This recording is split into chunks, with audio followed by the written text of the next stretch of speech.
Good afternoon, good evening, wherever you are in the world. I have with me world-class trainer James Ali Bashir. Uncle James Ali Bashir, how are you? I'm fine. How are you? I'm great. I'm blessed. We can talk about a year in boxing. We can review the year of boxing. Before we do that, let's just talk about the weekend's boxing. You were right. Jennings versus Luis Ortiz. I told you that that fight wouldn't go too well for Bryant Jennings. Number one, the separation from him and his longtime trainer, Fred Jenkins. Number two, he had taken on new training in John David Jackson.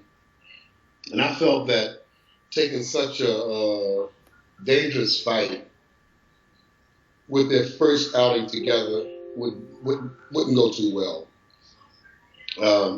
You're fighting a big, strong, experienced lefty. You know, I'm saying you just splitting up with your trainer, you just took on a new trainer, and what's the hurry? I mean, what's the hurry? You jump out and you take this fight, this very risky fight, and as it turned out, it was more risk than what he probably bargained for. You know, in a losing effort by being TKO in the seventh round. And it just didn't go well for him. And I felt that those particulars would play a factor in how this fight would be fought and the results therein. See, now the thing is, I thought the second half of the fight is where Bryant's, athleticism, his fitness, his stamina would have taken over.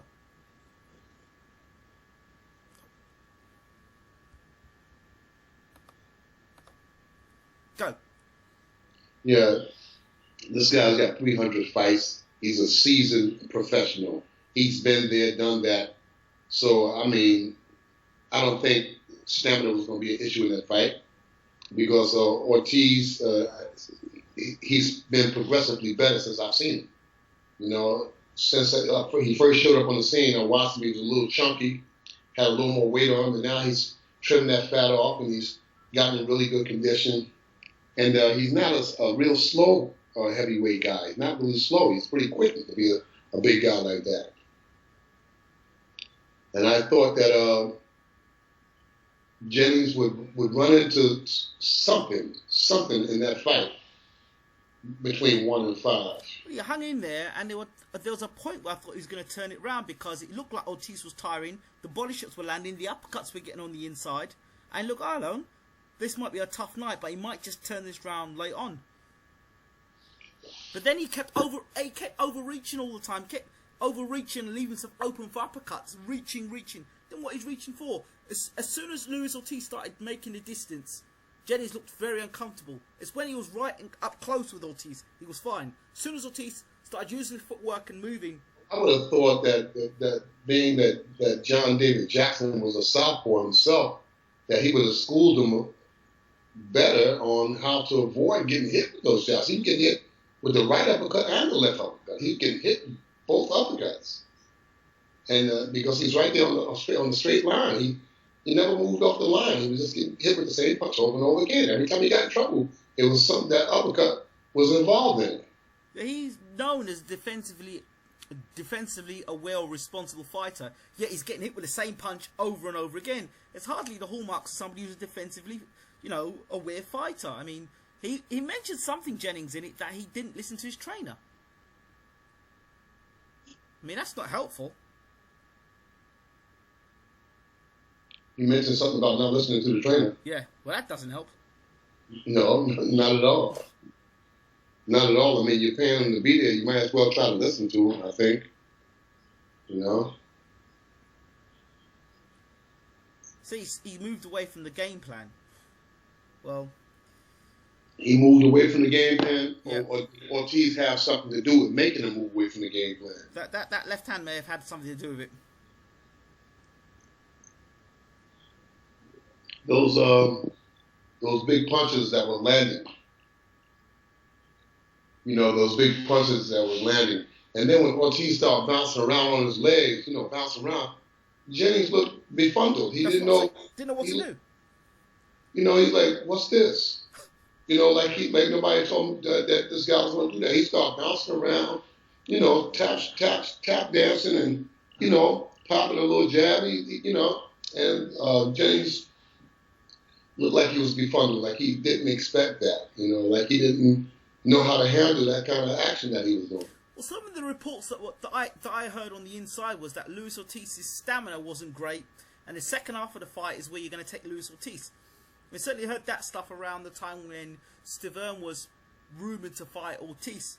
Stiverne didn't have that fight. Jennings did take that fight.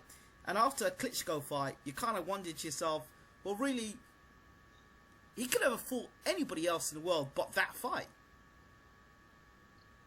That's not really. I really don't think. I really don't think that promoters and managers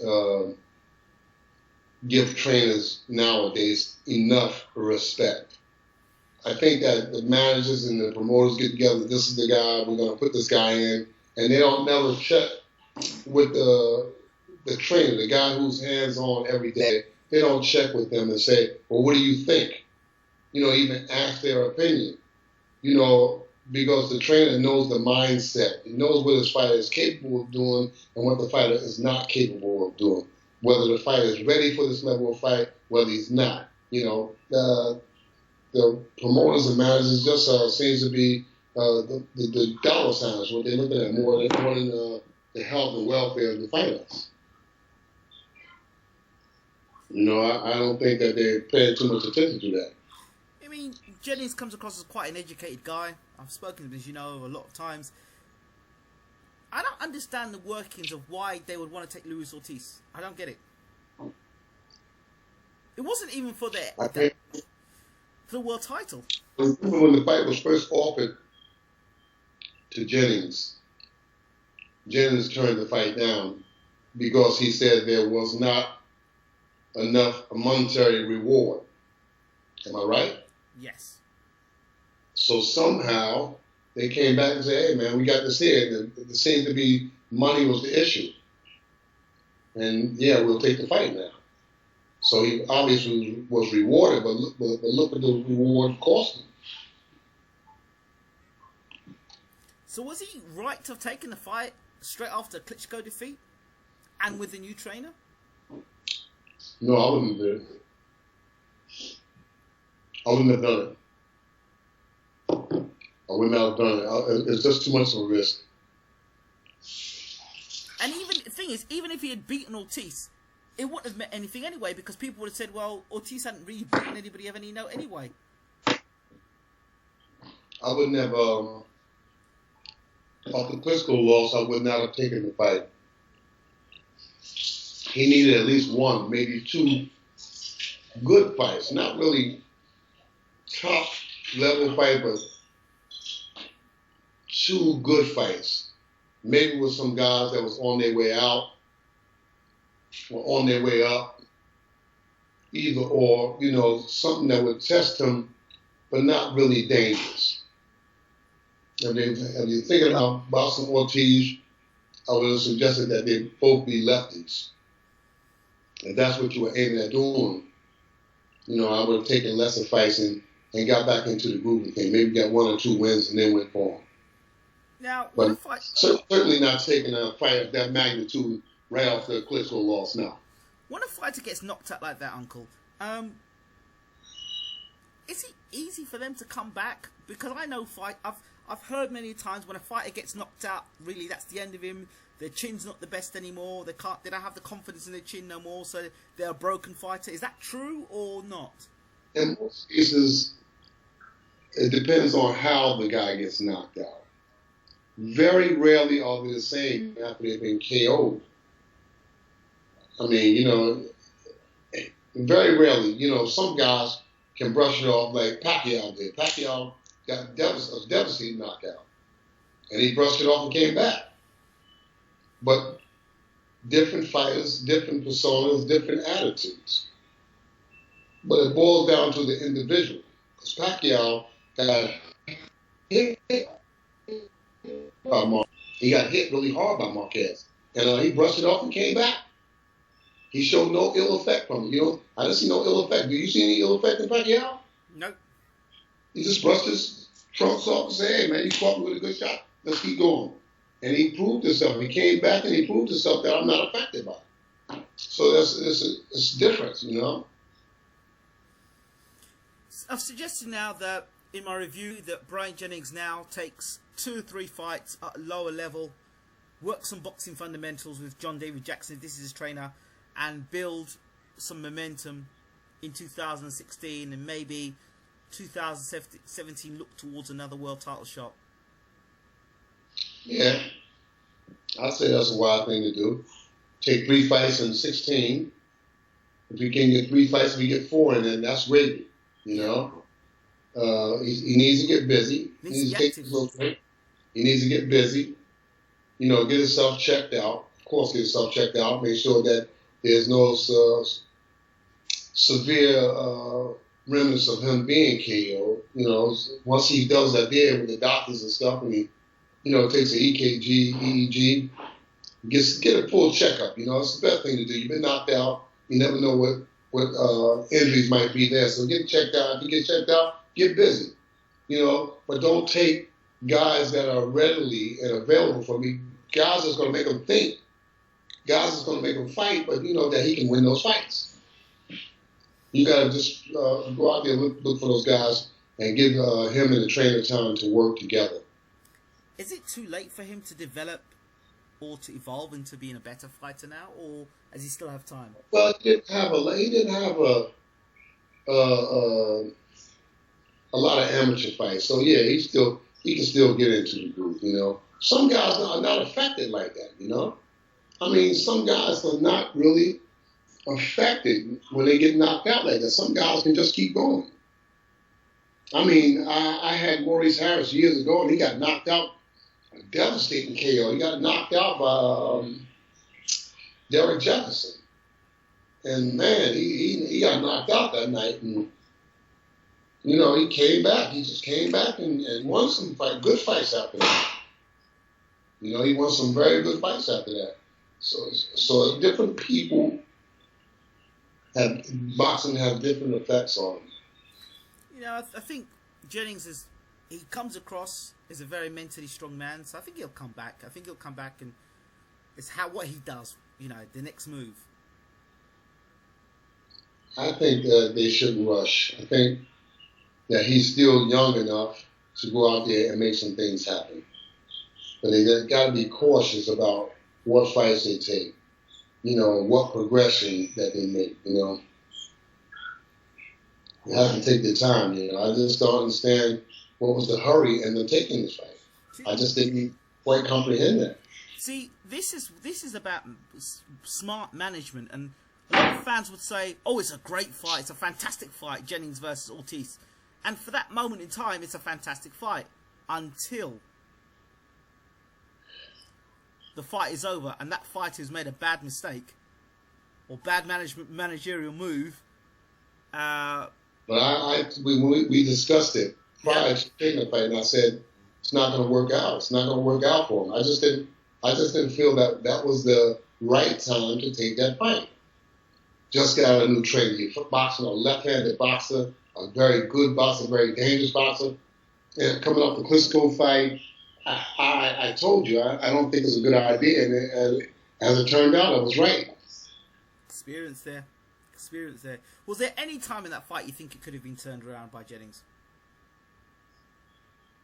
Well, you're a heavyweight boxer, of course there was a time that he could turn around. It just didn't happen, but of course he could have. There was times he could have changed it around. So okay, let's say what would you have fundamentally changed about Jennings in that situation where he was with Ortiz? I guess they were telling him to stay close to Ortiz to smother his power. Right. But I would have played a little more chess match with him, take it out to sea, get him out there 6, 7, 8 rounds. It was a 12-round fight. Get him out there 8, 7, 8 rounds and try to box with him. Try to keep it a boxing match instead of coming into him, because Jennings was trying to be aggressive and coming in, and he was making himself very vulnerable to those counter uppercuts. But I think if he'd have used the ring more, box more, he could have stalled time and got some big shots in himself. So I thought the strategy was wrong for him coming in close, trying to stay close to him, trying to smother his power, and in reality, he was running into the power. I thought that if he'd have stayed outside, it's different philosophies for boxing southpaws. Some people say stay outside the lead foot, the right foot, stay outside that right foot, and you give yourself a better chance of landing right hands. Some people like it, other people like to turn into the left hand. Some people will move deliberately, the orthodox fighter will move deliberately to their right side into their left hand. In other words, I'm saying, you throw your left hand, I'm going to throw my right hand. That's the way Ray Leonard fought southpaws. Ray Leonard challenged southpaw. He would turn right there in front of him. And if you throw left hand, I'm going to throw right hand. Every time you throw that left hand, I'm going to throw right hand. We're going to bomb each other out of here. For instance, if you look at Ray Leonard fought Tony Schiavone, Ayub Kalou, those guys were southpaws. Ray Leonard challenged them. He fought, I think it was Adolfo Vigorette, who also was a lefty. Ray Leonard fought those guys, and he did everything with those guys that the book says you don't do with southpaw, but he did it, and he had his way with it. My thing is, I was trained by old school trainers, and my thing was to move outside that front leg and not look to land the right hand. No, land the right hand after you land the left hook to the liver. My thing was to land the left hook to the body, the left hook. I always want to step over to my left, and I wanted to land my left hook before I threw the right hand. Some people say throw the right hand, then the left hook. I said, no, throw the left hook, then the right hand. So different strokes for different folks. While you're on the subject of southpaws, two southpaws fought for the WBO middleweight championship of the world, Andy Lee and Billy Joe Saunders. I was shocked at how bad Andy Lee looked. But again, Billy Joe Saunders looked pretty good. But I think it was more the case of Lee allowing Billy Joe Saunders to look very good. There was no welcome to the big time for Billy Joe Saunders, I saw highlights of the fight. I didn't see the whole fight. Right. But people seem to think that Andy Lee should have got the decision. No. I think Billy Joe Saunders boxed well. He boxed well. He did enough. He rolled under Lee's left hand and threw his own shot and knocked him down twice. I was shocked at that. But it was it was Adam Booth in the corner, and what he was saying to Lee, there was no sort of urgency there. Lee kept doing the same things round after round after round. It was almost like, oh, okay, yeah, we'll get closer to him. There was all this there was no sort of urgency. There was no sort of, for me, this guy is the first time he's fighting the first real world-class opponent. As the champion, there was no sort of, welcome to the big time, I'm the big puncher here, I'm going to land on you. There was none of that. There was all this sort of, Lee sort of trying to box with Saunders. All this thing about Adam Booth, I'm sure he's a very nice guy, but I'm not so sure about his coaching nous. He sounds, like I said before, he seems like a bit more of a philosopher in the corner than an actual boxer, a boxing trainer. Whatever the case, Andy Lee didn't seem to be himself that particular night. He didn't seem to be himself that particular night, and as a result, he lost the title. So I don't know where he's going to go from here. So let's look back at 2015 for a moment. The big fight everyone talked about back then, Mayweather-Pacquiao. What were your thoughts on it before the fight had been actually announced and everyone was talking about it? I wasn't really hyped up about the fight because I thought the fight happened 5-6 years too late. But I thought it would be more drama to it than that, but it didn't turn out to be. It was a dud. It was a dud. I thought that it would be more, but I didn't think that it was going to be what it could have been 5 or 6 years earlier. Mayweather said it was Pacquiao. Pacquiao said it was Mayweather. For whatever the case, it didn't happen. And again, it was a fight too little, too late for me. And I told you that prior to the fight, I wasn't that big on it. I wasn't really psyched up about that fight. Give me a fight that you were psyched up about in 2015. Oh man, there's been so many fights. You have to make mention of some fights, you know. Well, but none of them really stood out. Otherwise, I would remember. You had Cotto Canelo. You had Canelo. Cotto Canelo never excite me because I thought that Cotto was just a little old beat up fighter.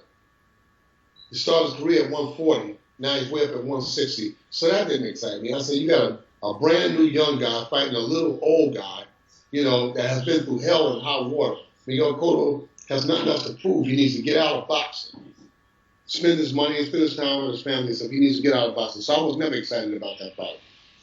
I never expected much from that fight. In fact, him going the distance was a small victory. Gennady Golovkin, the rise of Gennady Golovkin, his fight against. No. Because I didn't know the Lemieux. I didn't know him. I know he had a bunch of knockouts, but I wasn't excited about that fight. I don't get excited about these fights because, I mean, first of all, who is Lemieux? Lemieux, however you pronounce his name. Yeah. Who is? I mean, there's nothing there to make me say, "Oh wow," my mouth is watering to see this fight. So I wasn't really excited about seeing that fight. It was just two guys that can punch, and as it turned out, Golovkin ran through him. So I was right not to be excited about it. What else? Kovalev does what Kovalev does, you know? And certainly I wasn't excited about the Hopkins fight with Kovalev because I thought that Hopkins would get stopped in that fight. And in my opinion, he really didn't step on the gas. I think he respected Bernard and didn't step on the gas because he might have been the first guy to stop him because he was hurting Bernard. He was hurting him. And he just didn't seem, it's like Roy Jones was fighting Mike McCallum. Roy could have got Mike out of there, but, you know, I didn't respect that, you know. So I felt like that was a dud to me. I wasn't excited about that. I mean, people that just come to boxing, these fights are exciting to them because they don't come from the 60s and the 70s and the 80s where you saw fights on NBC, CBS, ABC every week. You know, I'd be in my kitchen. I'd have 3 televisions. I'd be watching 3 fights at one time. There was no VCRs. There was no VCR. You had an 8mm tapes, and that was it. But you had to watch the fights in this. I'd have 3 televisions on Saturday and Sunday. You had fights every week. There was a fight on regular television, so that was exciting fights. Now you got these fights, and you're paying all this money, and you get nothing for your money. Even the undercards are guts. So was there any fights in 2015 that you liked then? Just keep mentioning them. I can't remember them. I can't remember the fights. There's nothing that's standing out in my mind that says, "Oh, that was a great fight." You know. What about Klitschko Fury? Looking back at it now. What about it? Any other further thoughts? I didn't like the fight. I didn't think either one of them did anything. I didn't think either guy did anything. I didn't think Vladimir did nothing, but Fury just did just enough to win the belts. But I'm sure when they look back at the fight, they're both upset with themselves. I've spoken to Vladimir on 2 or 3 different occasions, and he's not happy with himself. He knows it. He knows it, you know. But I wasn't excited about that fight. That was a heavyweight fight. They made Afraid Ali 1 and 3 and Holmes Norton look like the greatest fight they ever could be in history. Okay, Joshua White. You must have been excited about that. They got me to open my eyes. I'd be sleeping, but they got me to open my eyes. you know, because I expected a little more than what we got, you know. But that was good for that level. 16, 17 fights they got, whatever the case, 15, 16 fights. They got my attention. They got my attention because they go two young guys that really didn't have to roll the dice like that this early in their careers, but they did, and I like that about them. You know, they rolled the dice, they took chances, and we need more young guys like that. That's willing to take a chance instead of trying to stay safe. You got this Prince Charles Martin fighting Glasgow for the IBF title. In my opinion, Glasgow lost the fight to Malik Scott. And he lost to Cunningham. And he's the number one contender in IBF. And then you've got Charles Martin. Charles Martin is ranked number 4 by the IBF, but he hasn't fought nobody in the top 20. Not the top 15, not the top 10, the top 20. He hasn't competed against nobody. But he's number 4. So I mean, you know, people got to start questioning this stuff. You know, people just so hungry for fights that they don't question about how did this guy get ranked number 4 and hasn't fought nobody in the top 20. I ain't saying the top 15. I'm saying the top 20. He hasn't fought one name in the top 20. And he's ranked and getting ready to fight for the world title. Okay. You know, The WBC heavyweight champion of the world, Deontay Wilder. I like Deontay Wilder because Deontay Wilder is rolling the dice. He's rolling the dice. He tried to get Shannon Briggs, so he said, for this fight that he's getting ready to fight in Brooklyn. I want Shannon Briggs. You know, he said, but Shannon Briggs turned down $400,000. This is what's said. I know a lot of games get played out behind the scene with the managers and the promoters. He said, she said, you know. But I do like the fact that Deontay Wilder is making himself available for anybody that wants to fight. He's not running. He's not hiding, you know. I don't think so. Not from the impression that I've got from him. And he's had 2 good fights. All right? He's had 2 good fights this year. Maybe they didn't plan it like they did, but they turned out to be decent fights. All right? Both guys, you know. Both guys that he fought, I think the Frenchman and the Latino guy, they both came in and gave good accounts of themselves before Deontay got them out of it. The question is, and a lot of fight fans would say, well, okay, but the level of the opposition. This guy's had 2 voluntaries. He's about to have a 3rd voluntary defence. He hasn't had a mandatory defence yet. I have to mention this because fight fans will question why I didn't. I think that there's I read somewhere where the Povetkin fight was being negotiated, that they get about to get it on. But what I'm saying is Deontay is staying busy. All right? I don't know what's going on. You know, what's the position of the negotiations, but I am saying that he's staying busy, and he's about to fight the 3rd fight with Spilska over in Brooklyn. So that's a busy champion. I mean, that's being busy, all right? Now, he's not fighting the top-tier guys yet, but I'm telling you, when he does, he'll be prepared because he's fighting close together. And I like that. That's what the heavyweight division needs. It needs activity. You know, you don't need nobody just sitting back. I mean, Latimer is understanding. He's been on top a long time. He's not no young spring chicken no more.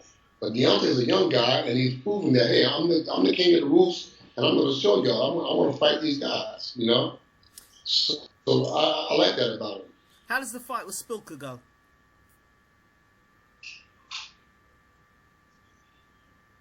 Deontay by knockout.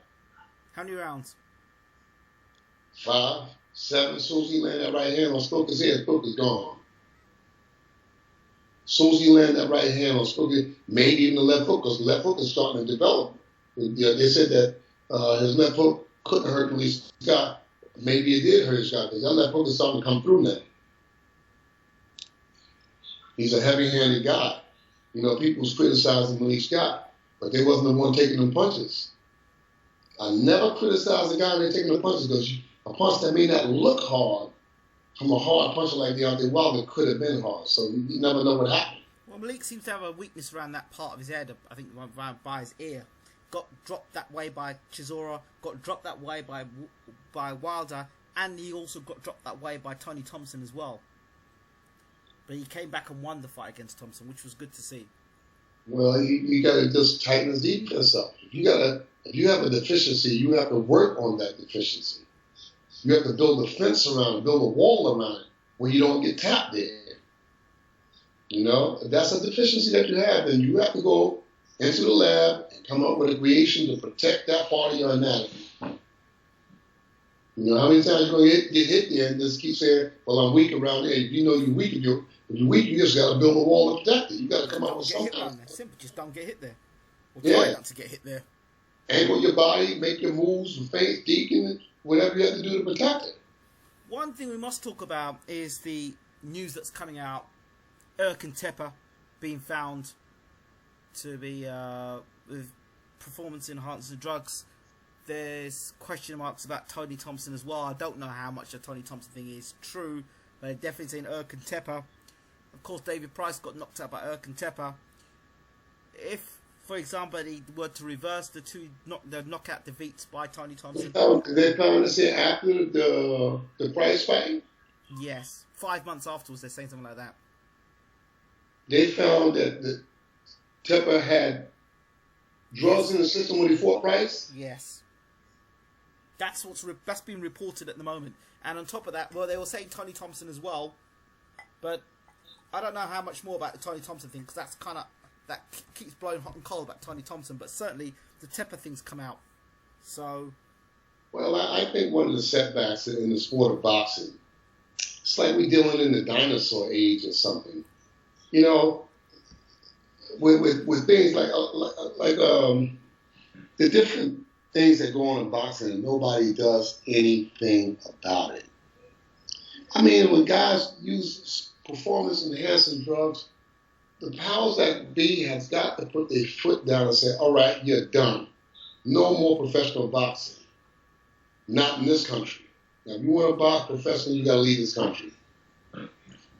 You know what I'm saying? If you want to leave professional boxing, you got to leave this country. They got to put their foot down. But if you're saying, okay, you got a year off, boxers are like, what do you do? I need a year off. I'll take a year.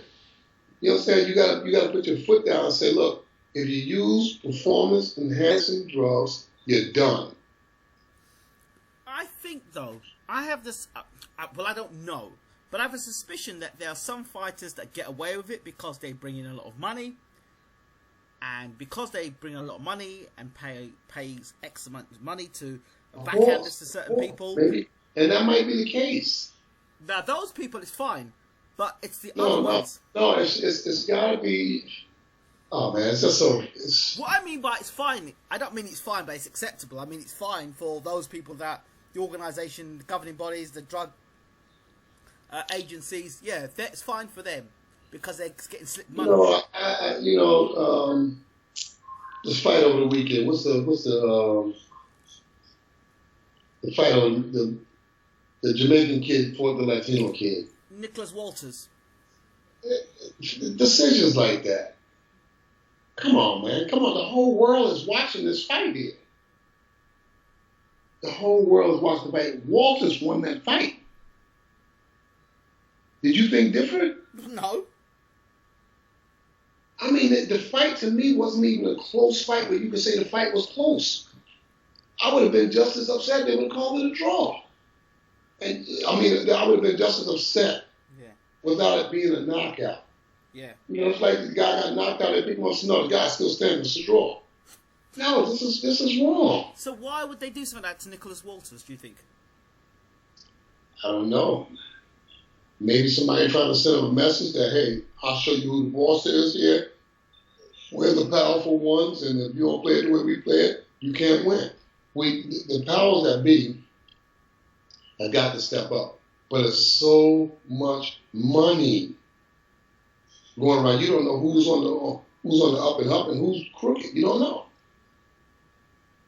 You know? But Walters won that fight. The fight wasn't even close. It wasn't close. I watched the fight twice. It wasn't close.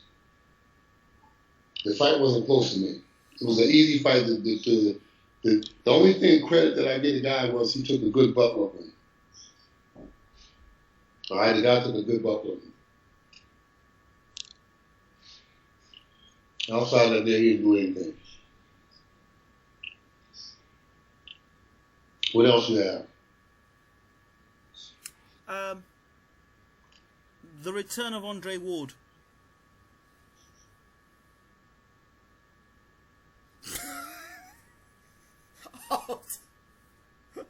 What's that for? Nothing stood out with Andre Ward's fight to make me excited. He's a good fighter. He's a very good fighter. But nothing is coming from Andre Ward to cause excitement inside me. I'm sure he has some things to say about it. But be it as it may, there's nothing coming from Andre Ward. And I don't see nothing happening. I don't see nothing happening. They're basically goading him into fighting Kovalev. Andre has the skill, but we have to see what's going to happen in that fight.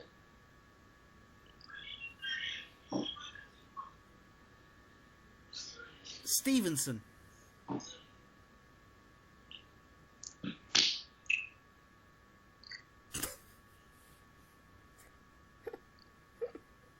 Another guy. If somebody pulled a gun on me right now and said, look, I'm going to shoot you if you don't tell me the names of the last 3 guys Stevenson fought, I just fall on my knees and say, please don't shoot me because I can't remember their names. Oh, Uncle. I would just fall down and say, please don't shoot me. I just can't remember their names. Who is he fighting? You understand? Who is he fighting? Michael Spinks, Matthew Saad Muhammad, Dwight Cowrie, Eddie Mustafa Muhammad, Vonzell Johnson, Richie Case. These guys were fighting each other all the time for 10 rounders, not for titles, 10 rounders. They was mixing it up all the time. The light heavies was popping. The top 20 was popping. These guys was fighting each other all the time. And then you got Stevenson. His last 3, 4 fights, who has he fought? You got Triple G, the last 3 or 4 fights, who has he fought? There's just no action here. There's no action. These guys are making a reputation. He's got this many knockouts. Well, yeah, well, over who? Haggard was getting knockouts, and you knew the guys he's knocking out. Carlos Monzon was getting knockouts, and you knew the guys he was knocking out. But Triple G, who is he knocking out? Who is he beating? You know, I'm just saying that's why boxing is in the doldrums now. You know, so that's why people are lusting for MMA fights. Ronda Rousey gets knocked out by the girl about the other few girls. Uncle, I have to say that I'm not an MMA fan or a UFC fan, or I wasn't at the beginning of the year. But after seeing Conor McGregor 2 fights now, and then watching Ronda Rousey and Holly Holm and a few other fighters, I've got to say, the way they've packaged the UFC, there's some excitement and entertainment there that... Yeah, because people in general are cowards. All right? People in general are cowards. They want to get out there with some beer and popcorn and stuff and kill them! Because MMA is a brutal sport. You understand? But Holly Holm brought some gracefulness to it, some finesse to it. You understand? And she opened the floodgates for boxers to enter the MMA. Because boxers will sit back and say, wait a minute, I can do that.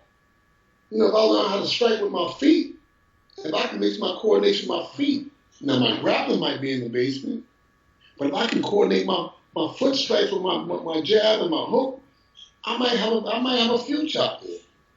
Now they're trying to get Ronda to go back and fight Holly again, which would be a bad mistake because she was knocked out. That was a brutal knockout. She needs time to refight, but the money is not in waiting 2-3 fights. They need that money right now. So they want to make a rematch right away. And if she does that without being trained promptly on how to box, the techniques, and she needs 2 fights to work that technique. You can be in the gym hitting pads and all that good stuff if you want to, but the fight comes it's not going to work out well. Holly will knock her out again. Maybe even worse. Got to ask the question: would you train an MMA fight or UFC fight? Yeah, I train on boxing technique.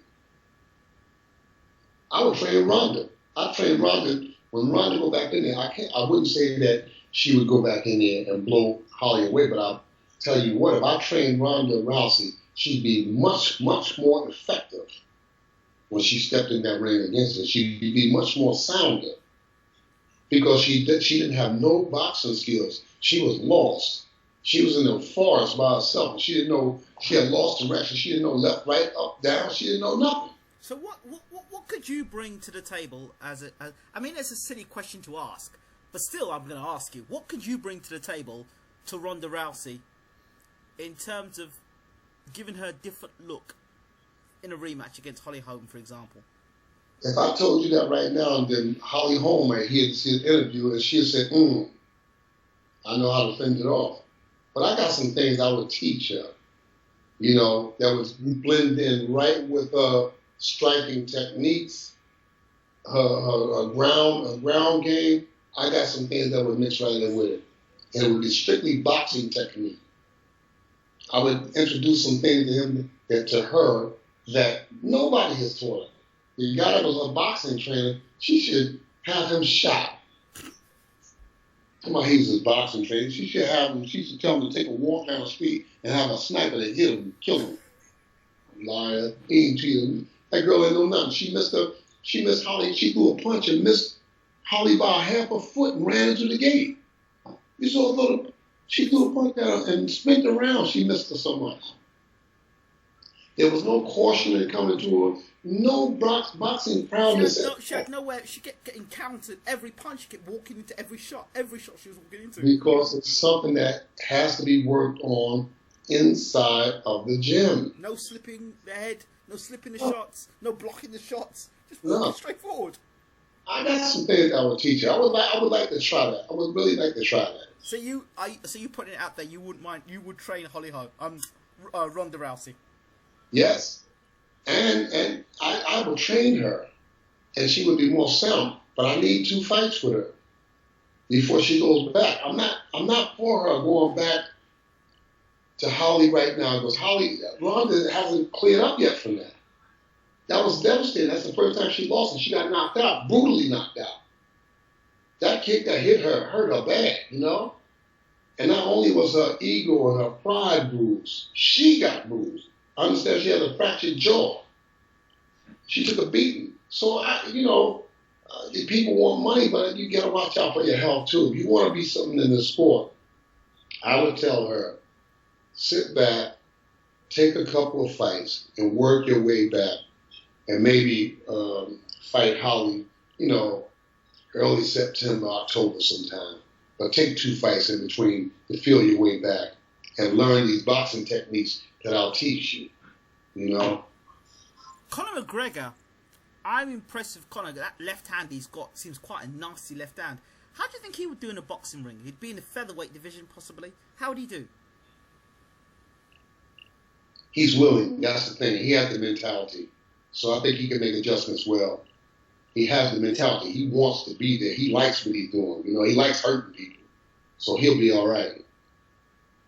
He's easy to teach. He'll be a good boxer. Well, I heard there's some stories about Al Heyman being around him at the moment. Well, it's not a bad story with Al. I ain't heard nobody complain about Al, so I ain't gonna be the first one. On the subject of Al Heyman, Chris Eubank Jr. has split company with Eddie Hearn. Really? Yes. After beating Spike O'Sullivan, he is split, and now Chris Eubank Sr. wanted Eubank Jr. to fight for the British title. Eddie Hearn was saying, no, we don't really want to go that way. We want to go for international opponent. Purse bids were won. Obviously, Eddie Hearn and Matchroom lost the purse bids. And Eubank Jr. Eubank Sr. want Eubank Jr. to fight for the British title. So, difference of opinion. They had one fight left on the contract and the deal.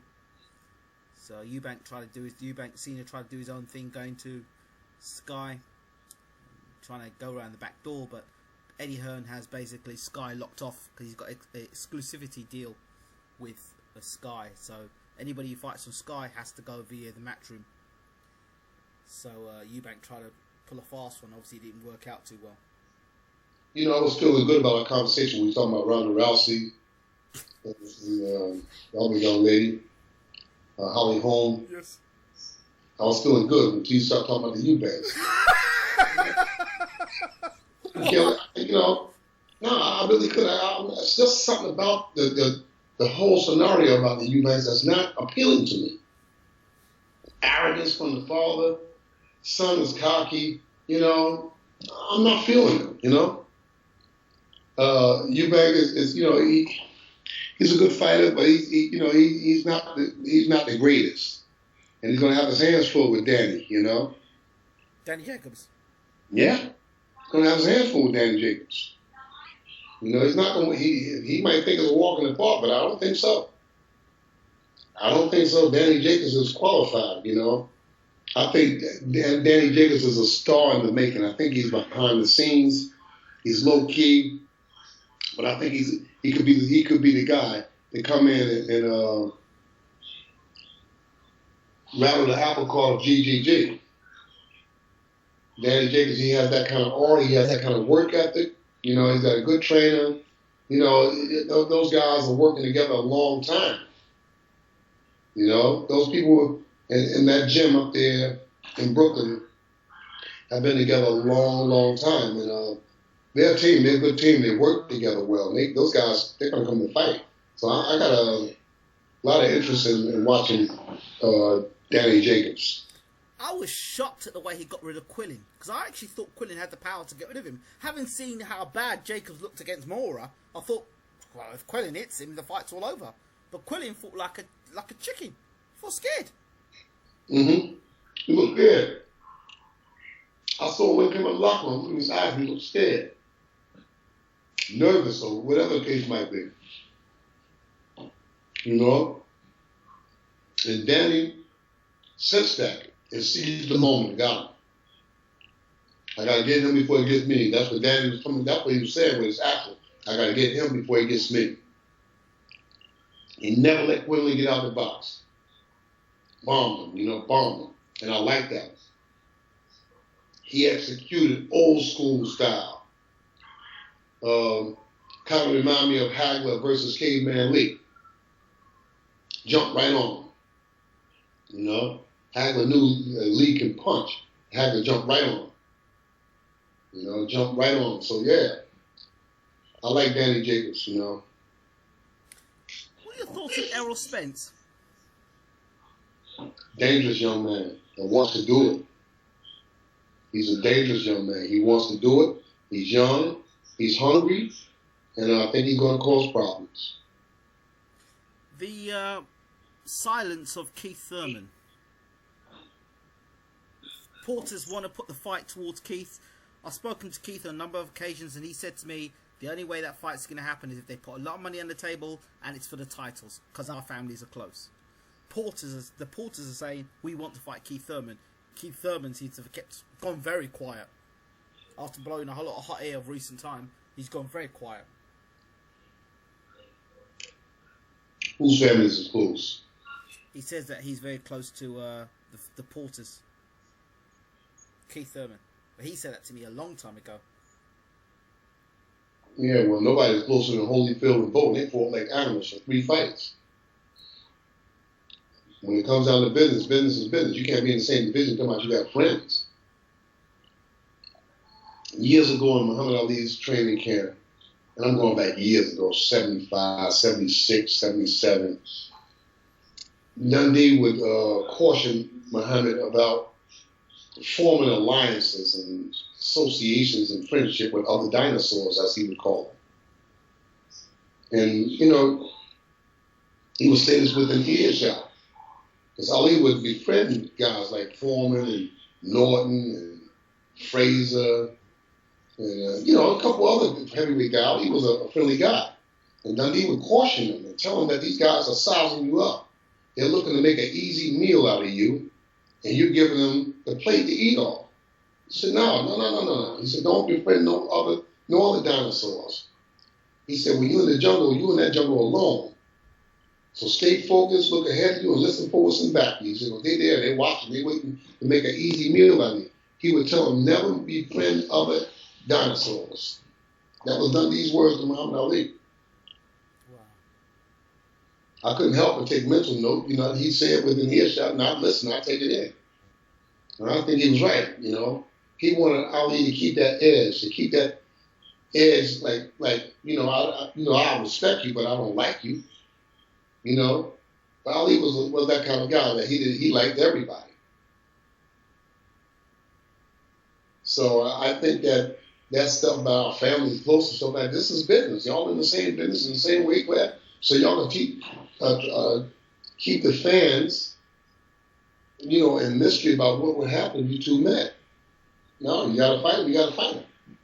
Errol Spence could be the welterweight for them all. Could be the welterweight for them all. He could be the welterweight for tomorrow. I think Pepino Cuevas had 12 defenses of the welterweight title. I think that's more defenses than anybody ever had that title. I think. You know, I think that he might have had more title defenses of the welterweight title than anybody, and only Tommy Hearns got him out there. Ray Leonard never fought Cuevas. Benitez never fought Cuevas. You know, Palomino never fought Cuevas. You know, those guys didn't want nothing to do with Cuevas. Tommy Hearns is the one that sat Cuevas down. But Cuevas was a powerhouse. He was hurting people bad, breaking collarbones and jaws and cheekbones. And wow. He was, yeah. Go back. Just Google information about Pepino Cuevas. He was hurting people bad. Wasn't that the one that Hearns hit with the right hand, and he did that dance, a funny dance, like he was a bit dizzy? Yeah, but see, those were terrible fights for Cuevas and Roberto Duran. That was terrible fights for them because Tommy Hearns was towering over them. Hearns was like 6'2". Those guys were like 5'6", 5'7". Hearns was towering over them. They were tailor-made for those right hands. You understand?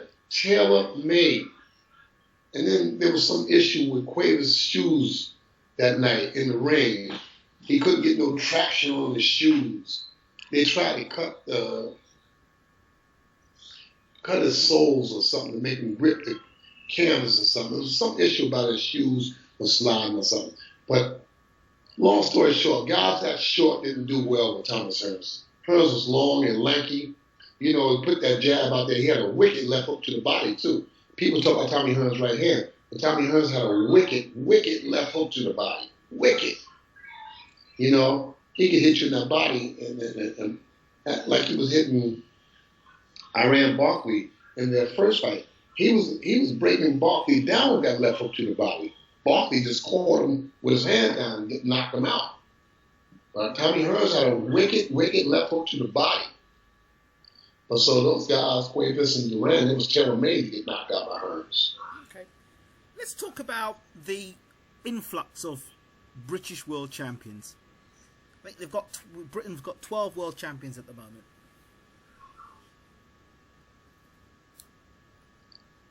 They're working hard. Those guys are working hard. They're working harder than the Americans right now. And they're actually taking the spots from the Mexicans. The British fighters is on the rise. They're coming. And they mean business. And they're sending a message to all the boxing world that we're to be reckoned with, you know. We might have been in the doldrums for a little while, but we back. We in the light, and you're going to have to deal with us. You want to take these belts, you're going to have to deal with us. So why do you think that is? Do you think it's because they're getting better coaching, better trainers, opportunities, managerial opportunities, fighting at home? What is it? First of all, I think that the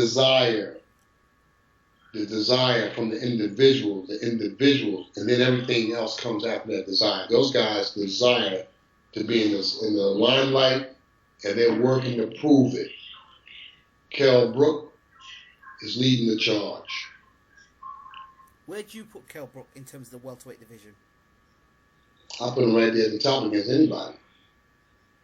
I put him right there at the top against anybody. Anybody. I think that he would fight that kid Earl Spence. That would be a good fight. That would be a good fight. Kell Brook knows his spot. I mean, the guy, he comes to fight. He's not coming to play. This guy knows his business, and he's coming to fight. He's not coming to play. You know, I think that he beats the kid again. Huh? Khan? Or Porter? Oh, kid that he beat for the title. Porter. Yeah, Sean Porter. I think Kell Brook beats him again. What about Amir Khan? I think he beats Amir Khan too. Keith Thurman? Keith Thurman and Kell Brook would be a good fight. That would be a good fight. Styles will match up really good. Timothy Bradley's the fight they're talking about for Kell Brook next. Tough fight, but I think that Kell Brook will be right there with him. I think he'd be in a good fight with Bradley. Errol Spence. Styles make fights.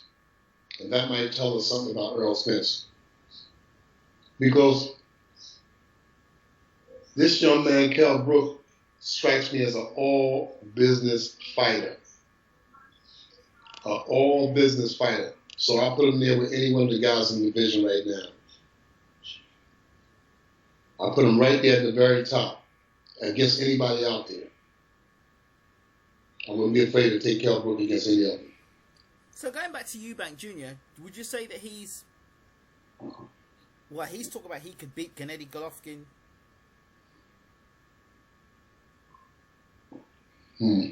Is he at that level? No.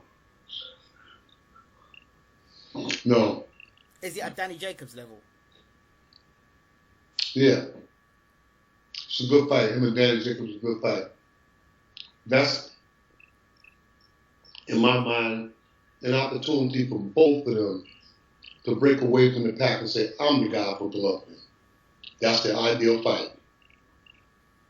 That's the ideal fight. To break away from the pack and say, let's go with Triple G, I'm the guy. That's the fight. That's one of the best fights in the middleweight division in years. All right? Mm-hmm. Jacobs versus Eubank should be one of the best middleweight fights in years. I'm looking forward to that fight. What are your thoughts on... there's talk, only talk, of Nigel Benn versus Chris Eubank. Another fight. Listen, man, we're talking about a serious conversation. Let's talk about it serious. You know, that's... We have a conversation. Wait, don't destroy me. I have to bring it up. Let's go back to Howdy Home and Ronda Rousey. I don't want to talk about them old fogies, man. Get out of here. Please. I have to ask the question because... Well, you got your answer. Let's talk about something. Okay, let's moving swiftly on. Let's talk about the upset of the year for you. All right, what is it? You tell me. What do you think the upset of the year was? Got me. You mean the grip of the year? Because that's what Klitschko Tyson was, grip of the year. You know, one guy didn't do nothing, and the other guy just did enough to get across the line. What about Quillian Jacobs? Was that not an upset? No. That was a 50-50 fight going in. For me, it was a 50-50 fight. I saw some things early on in their chemistry, months before the fight was made. I just had the gut feeling that Jacobs knew that he had Quinlan's number. I just felt that Jacobs knew that I got his number. He knew something about Quinlan, maybe from sparring in the gym, maybe from being in association with him at different times. They might have been in gym together. You know, I just had that feeling that Jacobs got this guy's number because Jacobs was trying to make the fight before the fight was made. Okay. He was asking for him. He kept asking for him. Jacobs basically single-handedly made the fight alone. So I got the impression that he knew he had his number. And as it turned out, he did. Okay. Who's the best trainer for 2015? I guess the guy that made the most money.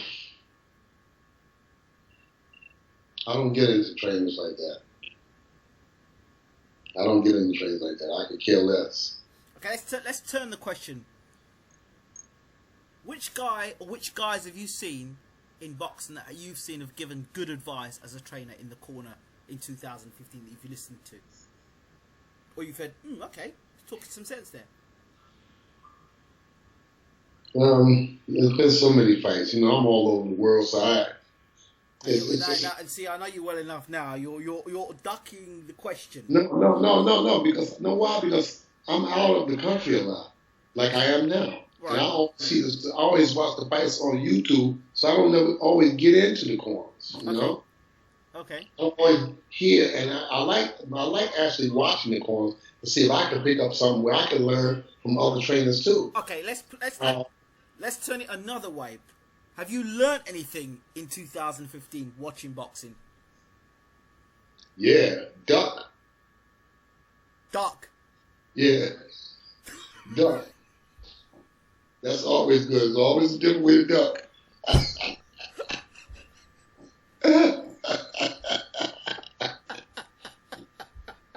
Shit.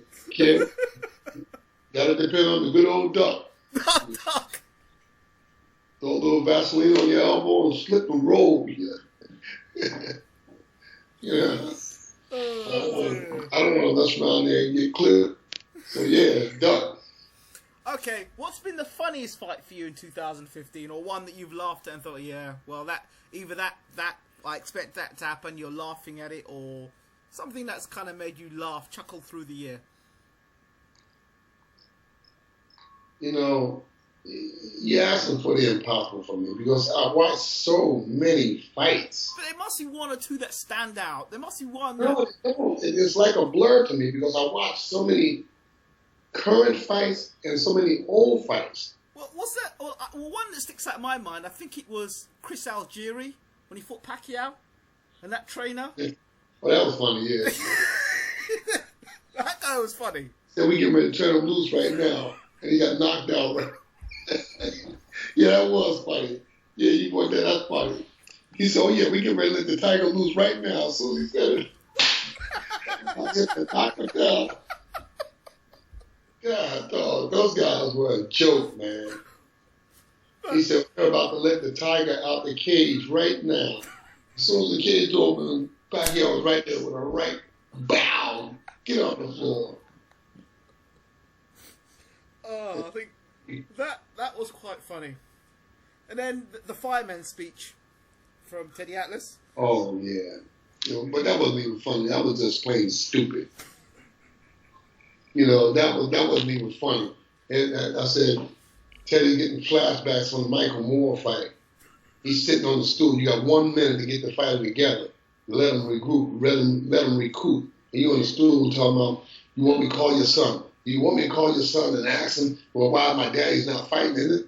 I mean, what was he trying to get, a role in a movie or something? I tell you about him on the stool asking some dumbass question like that. Get out of here.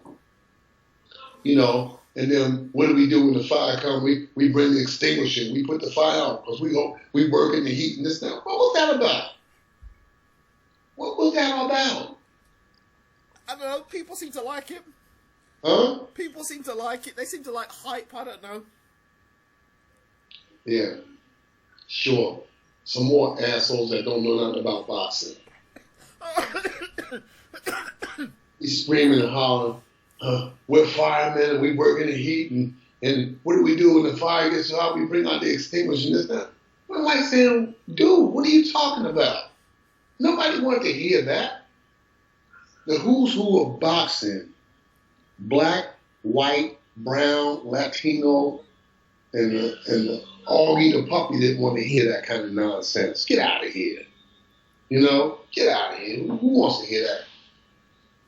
You talk about everything but the fight. There's a young man from the Ukraine. I don't know if you know him. His name's Alexander Usyk. And What he's been doing some decent things in the cruiserweight division. He's not, I think 9-0 now, I believe. 9-0, 9 KOs. And on the verge of a world title shot against Yeah. Glowacki. Yeah, I envision Usyk boxing for the world title sometimes in April or May of 2016, God willing. We'll get there. Right. We got there. I think that we're going to fight for the Cruiserweight Championship, and the fight most likely, I'm hearing that it's going to take place in America. Okay. So we'll come to America and make our training camp there, and we'll get prepared there. We're in a tough fight, that's for sure. We're in a tough fight. There's no doubt about it. Usyk says that he wants to break the record of Evander Holyfield. I think Evander Holyfield fought the White Muhammad Khabib 15 rounds in his 12th fight, I believe. If I'm not mistaken, it was in the 12th fight they fought. And it was a very grueling 15 rounds. A very grueling fight that left Evander in the hospital. He was so dehydrated after that fight. But it was a tough fight, and I anticipate that our fight is going to be equally tough against Glowacki out of Poland. So, and he's a willing and tough fighter. He's not going to give up that belt that easy. We're going to have to make him give it up. Yeah, a lot of people are talking about that could potentially be fight of the year and one of the fights people are looking forward to in 2016. There's a lot of people talking about the rise of Usyk. He's a good young man, a good fighter. He listens well, and he responds well. He's got to be the best all-around boxer that I've ever trained, bar none. And I'm thankful and grateful to have his allegiance, and he listens and does exactly what I ask him to do. We're 9-0 and 9 knockouts. So I'm happy about that. I'm happy about it.